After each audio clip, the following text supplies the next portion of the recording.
आज हमारे पास एक बैंक लीज गाड़ी आई हैं। ये एक सेलाई करोला है, 19 मॉडल है। दोस्तों इसकी डिटेल रिव्यू हम करने जा रहे हैं। बैंक लीज है, 60,000 रुपये माहाना आपको अदा करना होगा। 5 साल प्लान है।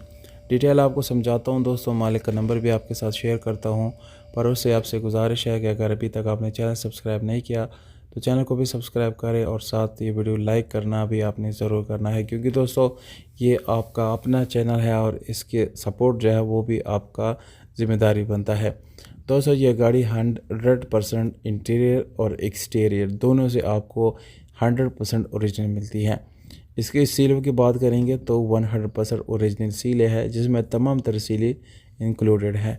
इस गाड़ी में आपको स्पेशल अलार्म मिल जाते हैं। उसके साथ आपको टायर की कंडीशन भी काफ़ी ज़बरदस्त मिलती है।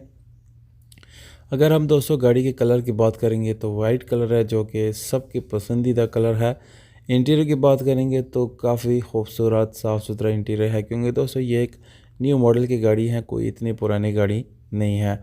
तो गाड़ी ओवरऑल ज़बरदस्त है, साफ़ सुथरी है। जिन लोगों ने ख़रीदना है वो ओनर का नंबर डिस्क्रिप्शन से नोट कर सकते हैं। डायरेक्टली आप इसको 5 साल प्लान के मुताबिक ख़रीद सकते हैं। बहुत शुक्रिया, आपने बहुत सारा ख्याल रखिएगा दोस्तों। वस्सलाम।